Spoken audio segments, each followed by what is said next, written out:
Listen, I don't with Tekashi at all. However, if Shotty and them was standing behind him during his little Young Thug days, he's out of here. I didn't know that happened. Can you hear it? Yeah. Yeah. This one.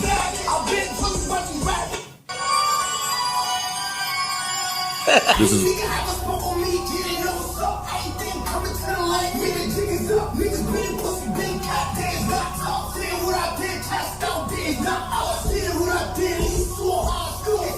dog. Y'all lucky that we on for this.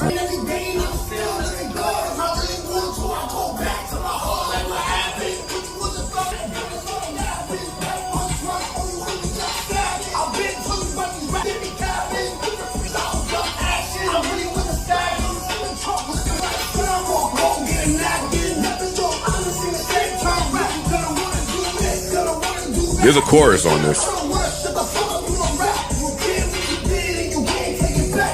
Oh, I think that's the chorus. Oh, that's the chorus. Oh, shit.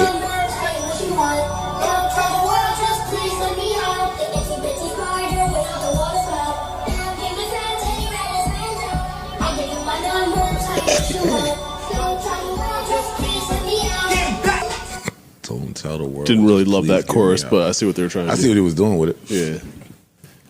I like no that comment. chorus. I don't comment on him either. That might have been my first time commenting on him since 2018. Oh my god! But I heard it was like, this mother will make a song sometimes. Sometimes you're gonna run into somebody you just don't fit at all. You just gotta. No, they can put it together. Yeah, he can put it together. He's just him. So it's over. There was a tweet floating around that I want. Over the decades, we've seen rappers and producers exiled, blackballed, or morally buried beneath the weight of their own missteps, only to later creep back into the conversation when a beat, a hook, or a moment becomes too resonant to ignore. What Joe Budden did when he allowed himself to express open admiration for a new release from 6ix9ine is not just surprising on a surface level. It feels like the culmination of a set of contradictions that hip-hop has been wrestling with since its earliest encounters with controversy, betrayal, and redemption. Budden, who has long styled himself as both provocateur and elder statesman, thrives on conflict and candor. His platform is built upon the willingness to call things as he sees them, to drag sacred cows through the mud, and to hold artists accountable in a way the industry too often refuses to. And yet, even within that posture of unforgiving critique, there are cracks. Every critic eventually meets the song they cannot deny. Every moral high ground eventually erodes when confronted with something that stirs the visceral, bodily, unarguable response of rhythm and melody. What happened here was precisely that, a collision between Budden's years-long disdain for 6ix9ine's antics and the sheer fact of a record that works. The complexity of this moment is intensified by 6ix9ine's peculiar position in hip-hop. Few rappers have ever carried such a heavy baggage of public disapproval. His history is thick with courtroom drama, with betrayal of those around him, with the kind of scandals that normally spell the end of a career in a culture where credibility is currency. The fact that he continues to find ways to enter the airwaves speaks both to his stubborn creativity and to the way digital-era fame refuses to abide by the old rules. Once upon a time, the act of snitching or betraying the codes of the street was enough to permanently banish an artist from hip-hop's inner sanctum. Yet in the 2020s, the rules appear more fluid.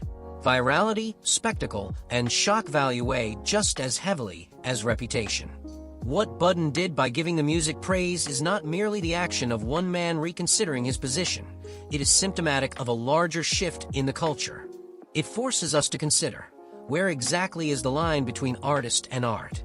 Does the moral standing of the figure contaminate the music itself, or can music be judged on its own terms?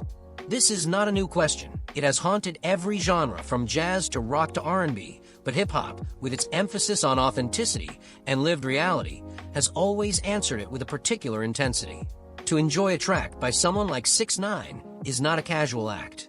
It is a complicated one, loaded with implications about complicity, about forgiveness, about the capacity of art to transcend its origins. What is most fascinating is the way Budden revealed his admiration. It was not couched in disclaimers, not hedged with a list of moral footnotes. He simply allowed himself to respond as a listener first and as a critic second. The sheer spontaneity of the moment, the laughter, the surprise, the acknowledgement that he had not commented on this artist in years, adds weight to the gesture. It shows that even the most hardened critic can be disarmed by a chorus, by production that lands at the right frequency, by the ineffable chemistry of sound. In that instant, Budden stopped being the industry's truth-teller and became simply another man caught up in the swell of a song. And perhaps this is the lesson embedded here, the reminder that music is an emotional technology before it is a cultural text. It is designed to move the body before it is designed to uphold a code. The fact that Budden, with his long history of dismissing 6ix9ine, could find himself nodding along speaks to the uncontainable force of that design. Music does not wait for permission. It does not ask if you are comfortable with the artist's biography. It bypasses those layers and strikes directly at the nervous system. At the same time, this does not mean we abandon accountability. To pretend that the sins of an artist vanish in the glow of a catchy chorus would be disingenuous. What Budden demonstrated instead is that two truths can exist in the same breath. 6ix9ine can remain an emblem of betrayal and controversy, while also producing a record that undeniably works. Living in that duality is uncomfortable, but it is also honest. One of the subtler points worth considering here is how Budden's acknowledgement destabilizes the culture's narrative around exile. Hip-hop has always thrived on boundaries, insiders versus outsiders, real versus fake, loyal versus treacherous. The refusal to let certain artists return has been part of how the culture defines itself. But what happens when even the gatekeepers can't help but enjoy what they hear? What happens when disdain and enjoyment sit side by side? The gate becomes porous. The boundary wavers. This is where Budden's role as commentator becomes most important. Because it is one thing for fans in the privacy of their headphones to enjoy a track while swearing they'd never give public acknowledgement, it is another thing entirely for a figure as prominent as Budden to break that silence. By doing so, he gives permission, reluctant, perhaps even subconscious, for others to admit their own enjoyment. Suddenly, what was unspeakable becomes speakable. The domino effect begins. And here we arrive at the heart of the matter, the way in which cultural memory is rewritten not through official decrees, but through small, unexpected moments like this. History is never settled. A song that once seemed off-limits can re-enter the canon because a critic shrugged and said, "I like it." A figure long dismissed can regain traction because someone powerful allowed themselves to be moved. Budden's praise may not seem like a tectonic shift, but in the ecosystem of hip-hop, it is exactly these tiny recalibrations that change the weather. Of course, it would be easy to dismiss this moment as hypocrisy, or as Budden softening with age, or as mere entertainment fodder. But that misses the deeper point.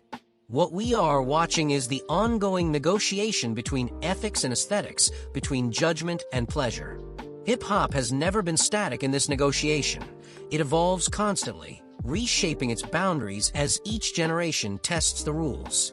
6ix9ine, for all his controversy, is part of that evolution. He forces us to wrestle with the uncomfortable truth that music is bigger than the moral codes we try to impose upon it. And so Budden's laughter, his surprise, his willingness to admit enjoyment, these become more than just a critic's quirk. They become part of the archive of how hip-hop handles contradiction. They show us that even the most uncompromising voices are still, at the end of the day, fans. They remind us that music continues to hold the power to shock, to disarm, to rearrange our convictions. In the end, the real shock is not that 6ix9ine made a track capable of moving someone who swore him off. The real shock is that Joe Budden, of all people, let us witness his guard drop in real time.